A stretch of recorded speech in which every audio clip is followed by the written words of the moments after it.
Imagine waking up without that thick mental fog between your ears. No dragging yourself out of bed like you're moving through water. No hunting for coffee or sugar by 2 in the afternoon just to feel human again. For a lot of men over 40, that version of themselves feels like a distant memory. Something they used to be before the fatigue, the brain fog, and the slow creeping feeling that their body just isn't responding the way it used to. Maybe you've caught yourself looking in the mirror and wondering, genuinely wondering, where that sharper, more capable version of you actually went. And for years, the advice has been the same. Eat every 3 hours, never skip a meal, keep your metabolism stoked like a furnace. Today, I want to walk you through what actually happens inside a man's body when he practices intermittent fasting long term, and specifically what the science really says about testosterone, because the honest answer is more interesting and more useful than most fitness channels are willing to tell you. Before we get into it, if you've ever tried intermittent fasting and given up partway through, drop a comment and tell me which day you quit. I read everyone. And if this kind of evidence-based health content matters to you, go ahead and subscribe now. Let's start with the villain hiding in plain sight: chronically elevated insulin. When you eat every 2 to 3 hours throughout the day, insulin rarely gets the chance to drop back down to baseline. It stays elevated almost continuously. And chronically high insulin is linked in a meaningful body of research to insulin resistance, increased fat storage, and a hormonal environment that doesn't favor healthy testosterone production. You can take all the zinc, ashwagandha, or tonkat ali supplements you want, but if the underlying metabolic environment is working against you, you're rearranging furniture on a sinking ship.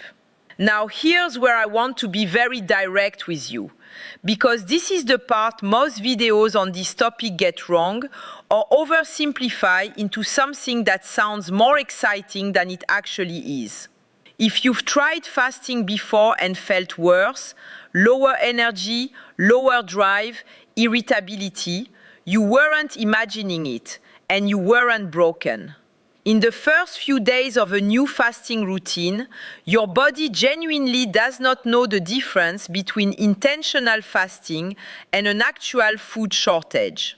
To your nervous system, restricted eating still reads as a survival signal. The adrenal glands respond by releasing more cortisol, your primary stress hormone. And cortisol and testosterone exist in something like an inverse relationship. When one goes up, the other tends to come down, because your body is making a resource allocation decision: invest in reproduction and muscle, or invest in finding the next meal. In a genuine survival situation, the answer is always survival first. Researchers call this temporary suppression of the reproductive hormone axis, and it's been documented in short-term fasting studies.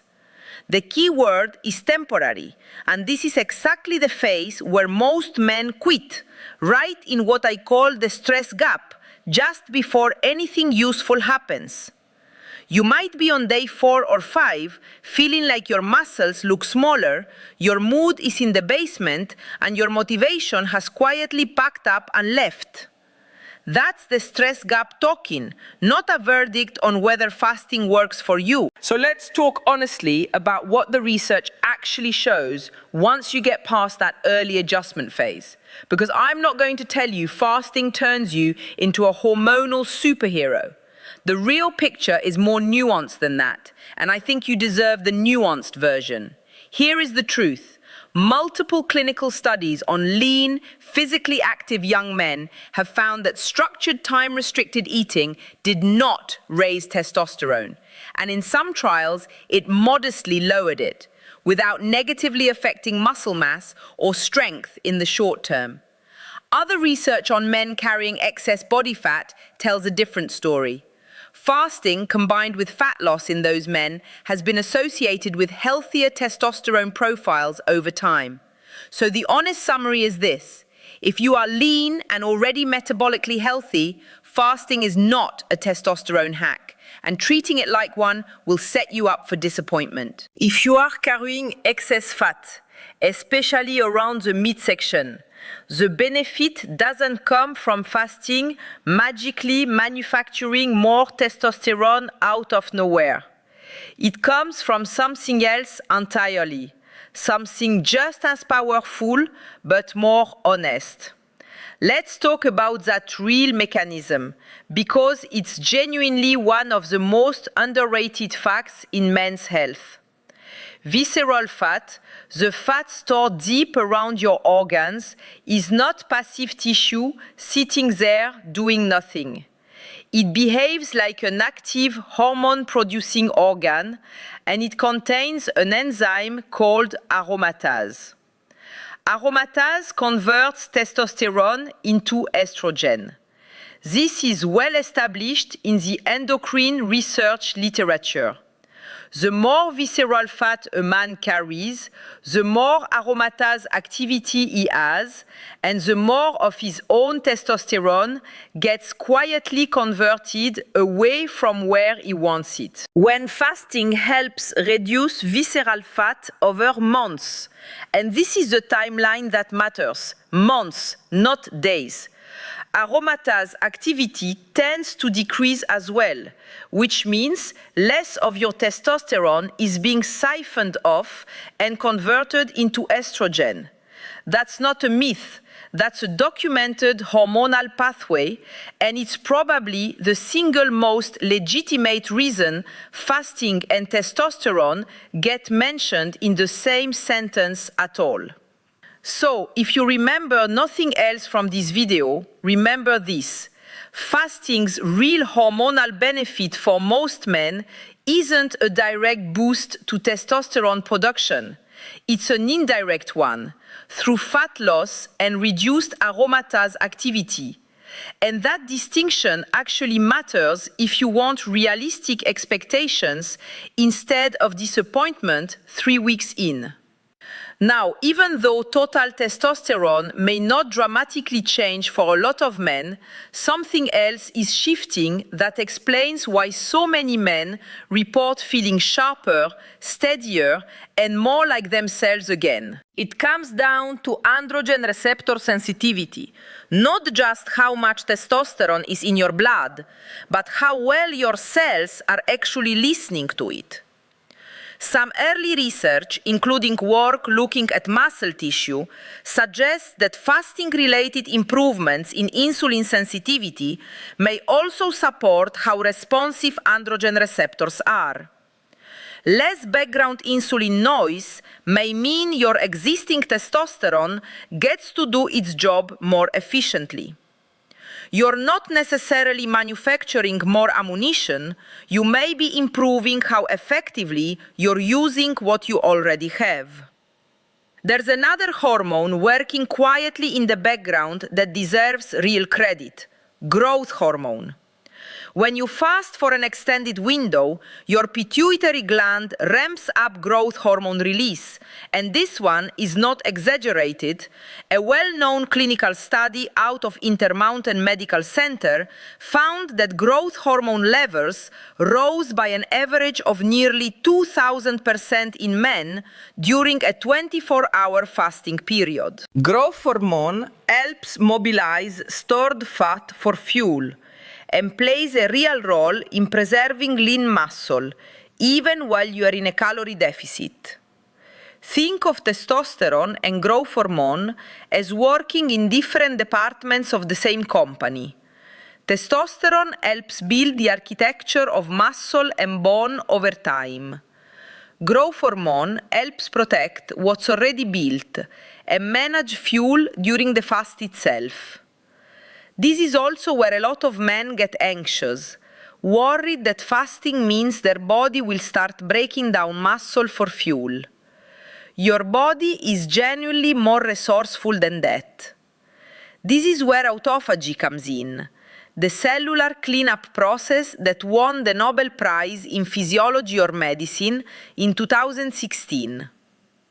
When you temporarily stop taking in food, your cells activate an internal maintenance crew that clears out damaged proteins, aging cellular components, and metabolic debris, and rebuilds healthier components in their place. Some of what looks like a smaller frame in the mirror after a couple of weeks is often reduced water retention and inflammation, not muscle loss. Your body holding on to less puffiness, not less tissue. Think of it less like your body eating itself out of desperation and more like a contractor doing a thorough renovation, clearing out the debris before anything new gets built. It looks messy in the middle of the process, but it's not destruction, it's preparation.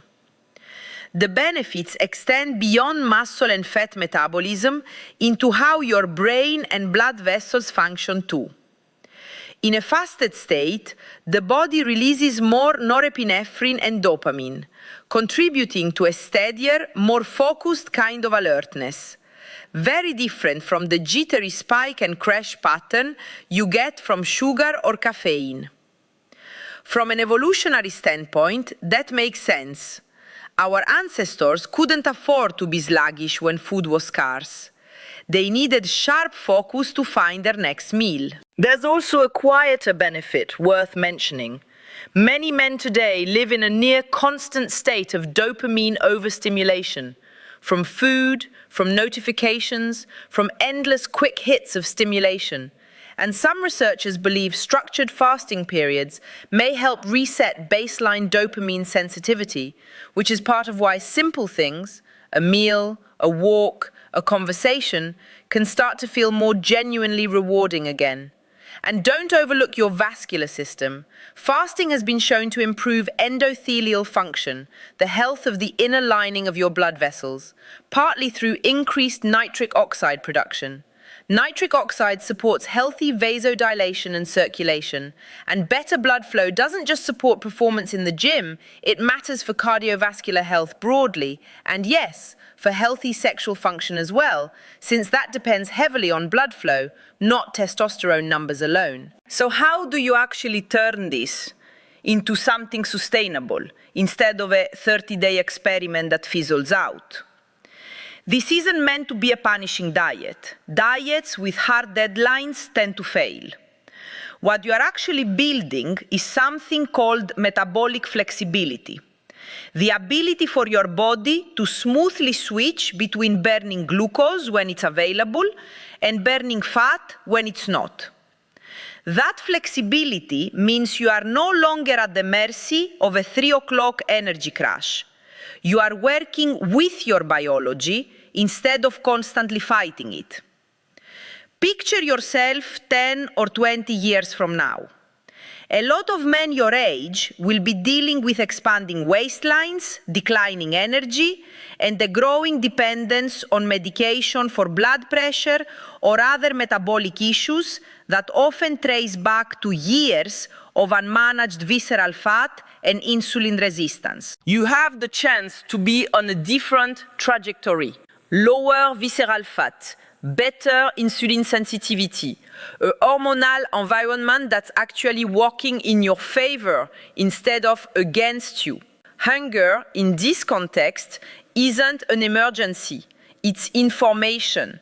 And learning to sit with it without panicking is a skill, not a hardship. Feasting has its place, celebration, connection, real enjoyment of food. And fasting has its place too, giving your system room to clean house and recalibrate.